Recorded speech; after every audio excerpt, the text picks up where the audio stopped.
जिस तरह से कर्नाटक सूबे की अगर बात करें तो इलेक्शन के मद्देनज़र जो है एक मसला बहुत गरमाया हुआ है, वो है टीपू सुल्तान के स्टैचू का। और इसी सिलसिले में अपोजिशन के एक रहनुमा ने कहा कि हम 100 फीट के टीपू सुल्तान की मूर्ति बनाएंगे। उस पर काफ़ी जो है बहस व मुबाहिसा हुआ, इस पर आप क्या कहेंगे? मैं आपके माध्यम से एक बात कहना चाहूँगा, ये अपोजिशन पार्टी वाले जो हैं वो हिजाब के मसले में बात नहीं करते हैं, हलाल की इशू आती है तो बात नहीं करते हैं, और इतने दिन उनकी एडमिनिस्ट्रेशन होने के बावजूद कभी वो हज़रत टीपू सुल्तान के मुताल्लिक़ स्टैचू बनाने वाली बात नहीं कही। आज क्या बीजेपी को काउंटर करने के लिए ये स्टैचू बनाने वाली पॉलिटिक्स जो है मुसलमान समझता है?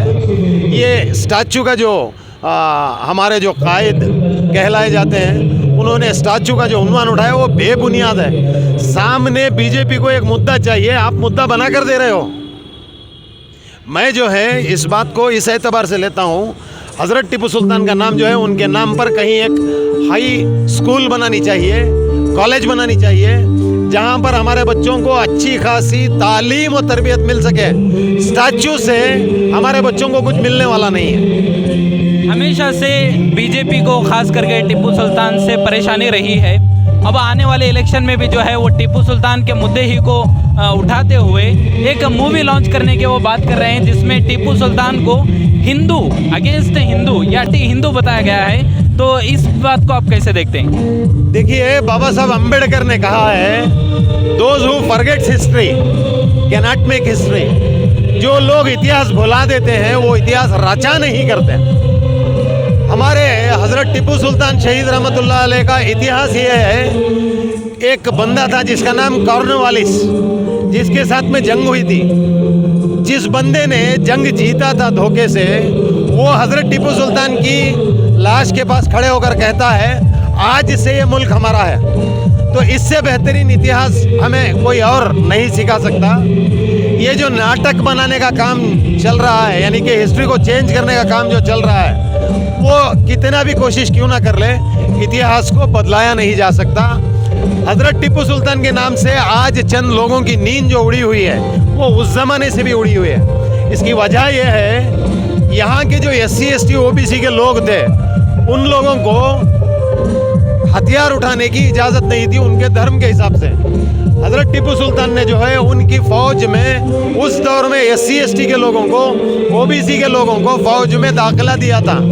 ये बात का जलन, ये बात की जलसी उस दौर से ये मनुवाद के जो लोग हैं, मनुवाद को जो मान कर चलते हैं, तो ऐसे लोगों का उस ज़माने से भी हज़रत टीपू सुल्तान के खिलाफ कोशिशें करना, नाकाम कोशिशें करना, यह जारी रहा।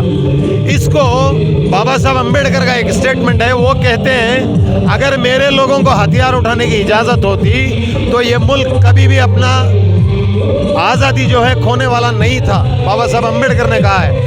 तो इसको हम लोगों को ऐसे एतबार से देखना है, हज़रत टीपू सुल्तान ने इसी शूद्र लोगों को, इसी SC ST OBC के लोगों को हथियार देकर फ़ौज में दाखिला दिलाया, उनको इक्वालिटी देने की कोशिश की।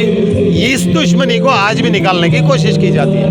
तो यहाँ पर एक और मसला देखने को मिलता है कि मैसूर में जो है बस स्टॉप को लेकर के उसे मस्जिद नुमा बता करके तोड़ने की वहाँ के जो लोकल MP हैं प्रताप सिम्हा, उन्होंने ये बात उठाई है। तो इस चीज़ को आप कैसे देखते हैं?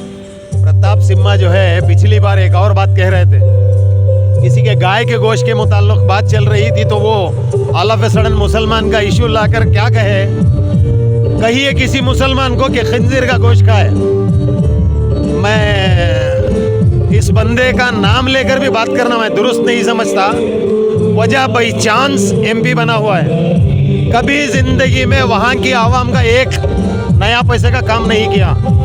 जब कोविड में लोग मर रहे थे, ये तेजस्वी सूर्या हो या फिर ये प्रताप सिम्हा हो, ऐसे लोग मर गए थे, इनकी लाशों को ढूंढना पड़ा था।